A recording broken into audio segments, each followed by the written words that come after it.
మిత్రులారా, తమిళనాడు రాష్ట్రంలోని మదురై పట్టణమునకు సమీపంలో ఉన్న తిరుపరం కుండ్రంలో కల శ్రీ సుబ్రహ్మణ్య స్వామి ఆలయం సందర్శనమునకు స్వాగతం.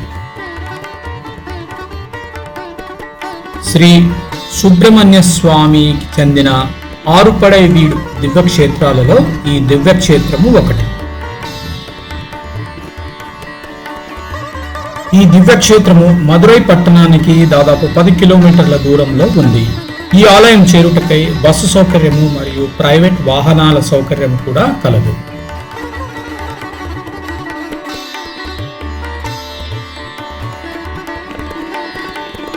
తమిళనాడు రాష్ట్రంలోని దివ్య క్షేత్రాలలో ఈ ఆలయం ఆధ్యాత్మిక వైభవానికి ప్రతీకంగా నిలుస్తుంది.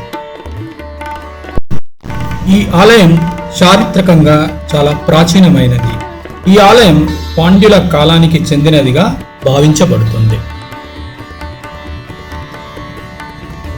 ఈ ఆలయం యొక్క రాజగోపురము 150 అడుగుల ఎత్తు నుండి 7 అంచెలలో నిర్మించబడినది. ఈ క్షేత్రంలోని ముఖ్య దేవత అయిన శ్రీ సుబ్రహ్మణ్య స్వామి తన సతీమణి దేవసేనతో కలిసి భక్తులకు దర్శనమిస్తారు. ఈ ఆలయ నిర్మాణ శైలి ద్రవిడ వాస్తు సాంప్రదాయాన్ని ప్రతిబింబజేస్తుంది. ఆలయంలోని శిల్పాలు, గోపురాలు, గర్భగుడి ఎంతో గొప్పగా చెక్కబడ్డాయి.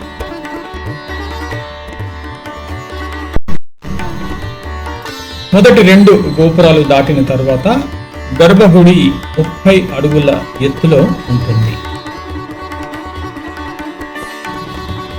పురాణాలు మరియు శాస్త్రాల ప్రకారము శ్రీ మురుగన్ స్వామి తిరుచందూర్ క్షేత్రంలో అసురుడైన తారకాసురుణ్ణి వధించిన పిమ్మట ఈ దివ్యక్షేత్రంలో దేవతలతో సహా వచ్చి దేవసేన అమ్మవారిని ఇక్కడే వివాహం ఆడతారు. దేవసేన అమ్మవారు ఇంద్రుని కుమార్తె.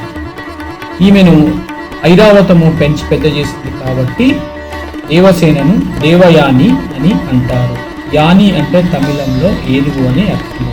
ఈ అమ్మవారితో శ్రీ సుబ్రహ్మణ్య స్వామి వివాహము ఈ పుణ్యక్షేత్రంలో జరిగింది. అందుకే ఈ దివ్యక్షేత్రంను దైవిక వివాహానికి ప్రతీకంగా భావిస్తారు. ఈ దివ్యక్షేత్రంలో రోజువారీ పూజలు, అభిషేకాలు, దీపారాధన ఎంతో వైభవంగా జరుగుతాయి. ముఖ్యంగా స్కంద షష్ఠి, పంగుని ఉత్తరము వంటి పండుగలు ఎంతో వైభవంగా చేస్తారు. ఈ సమయంలో ఈ దివ్యక్షేత్రము భక్తులతో కలకలలాడుతుంది. ఈ దివ్యక్షేత్రానికి కొన్ని ప్రత్యేకతలున్నాయి. ఇక్కడ శ్రీ సుబ్రహ్మణ్య స్వామి కూర్చున్న స్థితిలో భక్తులకు దర్శనమిస్తారు. శ్రీ సుబ్రహ్మణ్య స్వామి మరియు దేవసేన అమ్మవార్ల వివాహము జరిపించిన నారదుల వారు వారి మరో ప్రక్కన ఉంటారు. ఈ ఆలయంలో శ్రీ సుబ్రహ్మణ్య స్వామి అస్త్రమునకు మాత్రమే అభిషేకము జరుగుతుంది. ఈ దివ్యక్షేత్రము చరిత్ర, శిల్పకళ, పురాణ గాథల సమ్మేళనంగా నిలిచి భక్తిభావాన్ని మరింత గాఢంగా చేస్తుంది.